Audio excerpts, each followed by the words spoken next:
विरारमध्ये सुटकेसमध्ये आढळलेल्या महिलेच्या कवटी प्रकरणात त्या महिलेचे धड मांडवी पोलिसांनी आज नाल्यातून हस्तगत केले आहे।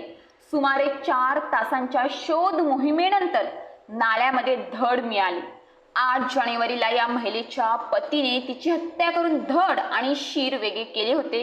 14 मार्चला हा प्रकार समोर आला होता।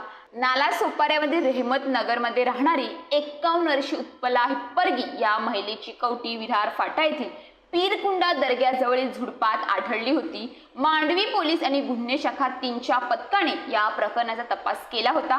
घटनास्थळी आढळलेल्या एका सराफाच्या बटव्यावरून महिलेची ओळख पटवण्यात आली होती। त्यानंतर पुढील तांत्रिक तपास करून महिलेचा पती 49 वर्षीय हरीश हिप्परगी याला अटक करण्यात आली होती। कौटुंबिक वादातून त्याने पत्नीची हत्या केली होती। 8 जानेवारी 2025 ला त्याने पत्नीची गळा दाबून हत्या केली होती आणि नंतर विरारच्या देशमुख फार्म जवळ नेऊन तिची डोके कोयत्याने कापले। यानंतर तिचे धड नाल्यात फेकले।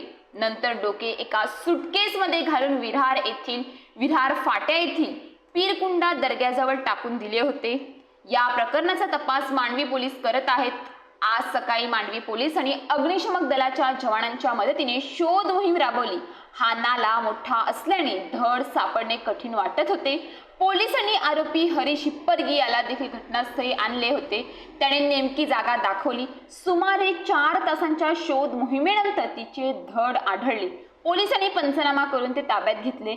हे धड कुजलेल्या अवस्थेत आहे। आम्ही ते शवविच्छेदन करण्यासाठी पाठवले आहे, अशी माहिती मांडवी पोलीस ठाण्याचे वरिष्ठ पोलीस निरीक्षक संजय हजारे यांनी दिली आहे। उत्पला हिप्परगी ही महिला मूळची पश्चिम बंगालच्या नेहाटी गावात राहणारी आहे। काही वर्षापूर्वी ती पती आणि मुलाला सोडून मुंबईला आली होती। त्यानंतर एका बारमध्ये ती काम करत होती।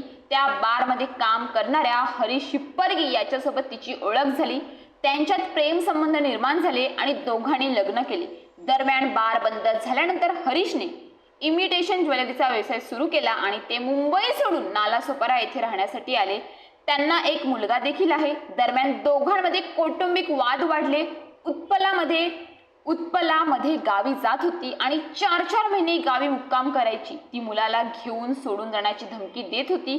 त्यामुळे वाद विकोपाला गेला होता। अखेर 8 जानेवारीच्या रात्री दोघांमध्ये याच कारणावरून वाद झाला आणि हरीशने गळा आवळून तिची हत्या केली।